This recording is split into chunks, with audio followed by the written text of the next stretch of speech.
I have a confession to make. I don't remember when MTV only played music videos.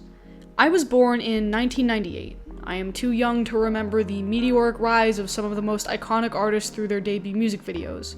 I have never seen an episode of TRL or Beavis and Butthead, and the VMAs are iconic and groundbreaking to me for all the wrong reasons.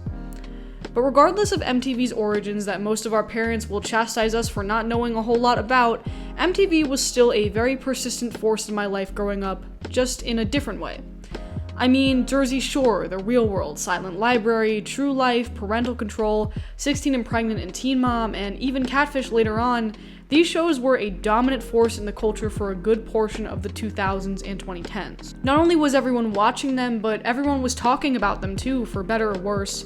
Most people my age look back on these shows fondly, and MTV has even tried to capitalize on past successes with things like Jersey Shore Family Vacation. So now, in 2021, you'd think we'd be seeing things like True Life, I Tanked a Hedge Fund by Buying GameStop Stock, or Silent Library episodes featuring the Stranger Things cast complete with a purchasable commemorative NFT, or even just some reruns to capitalize on the nostalgia of it all. But turn on MTV at any given time of the day, and you're likely to see this. Oh, really? Yeah. Ridiculousness is an American comedy clip show that began airing in 2011. It's hosted by MTV regular Rob Dyrdek, who was previously a star of Rob Dyrdek's Fantasy Factory, and Robin Big, R.I.P. Big Black, gone too soon. The show is similar in format to America's Funniest Home Videos or Comedy Central's Tosh.0. The hosts review viral internet videos submitted to the show, usually failed stunt clips or some classic goofs and gaffes, and afterwards they react and make jokes about them. That's literally it. Now, you can see this kind of content literally anywhere on the internet, but MTV hasn't seemed to catch on to that fact quite yet. The show has been airing for 10 years now, with a whopping 21 seasons. And you'd think that a show running for this long would have some kind of relevant impact on the culture at large the way something like The Jersey Shore or Catfish or even Wild 'N Out did. But nowadays, the best way to measure the popularity or cultural gravitas of a show is the conversation being had about it online. And when it comes to ridiculousness, the only thing that people tend to say about it are that Chanel West Coast laugh is annoying, or that it is quite literally always playing on MTV. In July of 2020, Variety reported that at one point, MTV was dedicating 113 of its 168 weekly hours to showing reruns of Ridiculousness. This right here is a real-life programming calendar of the channel from September 2020. So there's a couple of reasons for this. Let's of course get this first thing out of the way. The global Pantone color of the year has obviously changed the way that cable TV is able to operate.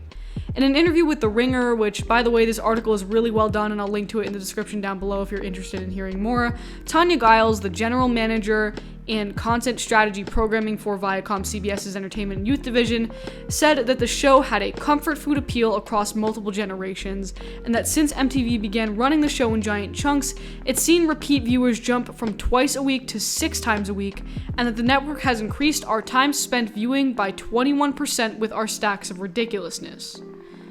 So, someone has to be watching it then, right? In 2016, a study from the New York Times reported that of the 50 TV shows with the most Facebook likes, Ridiculousness was the most popular in rural Alaska, New Mexico, and Montana, and least popular in Washington, D.C., Atlanta, and San Francisco. So, again, this is a show that someone somewhere must be watching. And if you go to the show's YouTube channel, the story gets even more confusing. The channel uploads clips from the show almost daily, and they all get hundreds of thousands of views and a good amount of positive comments. And the same thing goes for their Facebook page and even their TikTok account. But if you ask the average, unassuming 24-year-old how they feel about Ridiculousness, the likely answer will be that they don't feel anything at all. Now, in regards to the massive amounts of views on social media, this is actually a thing that many cable channels have only caught on to recently. For example, it's the reason why some of your favorite reality shows will often post compilations on their official channels, because it's an easy way to bring in an additional source of revenue through advertising money. And that could also maybe be MTV's strategy here too, and this is also suggested in the Ringer article as well. As much as it pains me to admit it, because it's an instance of me once again having to confront my own job security or lack thereof, cable TV in its current state is a dying medium. Because of the golden age of streaming wars and social media becoming a viable source of on-screen entertainment, brands like MTV are now using their actual physical channels as only one piece of a really complicated puzzle. For example, if Ridiculousness is actually doing as well as MTV executives say it is, it's not even necessarily about the TV ratings at that point. The more you're able to turn off your brain and watch people getting hit in the nuts on primetime TV at 8 p.m., the more likely you are to seek out that kind of content when you're watching YouTube videos before bed, if that's your kind of thing. And nowadays, that's really where there's money to be made. There's also some logistical reasons for prioritizing Ridiculousness over other things in MTV's extensive catalog. First and foremost, it's pretty cheap to produce. I mean, it's the same reason why Fox has produced 20 different variations of The Masked Singer at this point. If you have the same set and a never-ending stream of internet content to make fun of, that's effectively a cost-cutting measure as opposed to filming something like Catfish or The Challenge, which require traveling to multiple locations. Plus, it's also possible that MTV just doesn't really give a shit about their channel anymore. I mean, all Viacom seems to be doing nowadays is pushing their Paramount Plus streaming service, so prioritizing an actual cable channel probably seems counterintuitive to them at this point. But nostalgia is still a powerful thing. For example, if I'm flipping through channels and were to come across a rerun of My Super Sweet 16 or True Life, you bet your ass I'm turning that shit on just to turn my brain off and maybe feel something again for once. And while most of these shows probably haven't aged the greatest,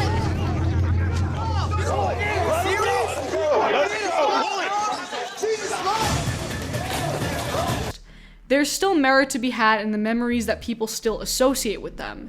And really, this is just a long-winded way of me asking for a Silent Library reboot, please, for the love of Christ. Hope you guys enjoyed this quick video. I'm trying to get the all-star script together still, but it'll probably be out later this summer because it's such a big project that I'm taking on. And I'm looking to release quick little videos like this in the meantime. As always, if you have suggestions for videos, leave them in the comments down below, mostly because I'm trying to remove the make a getting political episode on Resident Evil intrusive thought out of my frontal cortex because nobody needs that.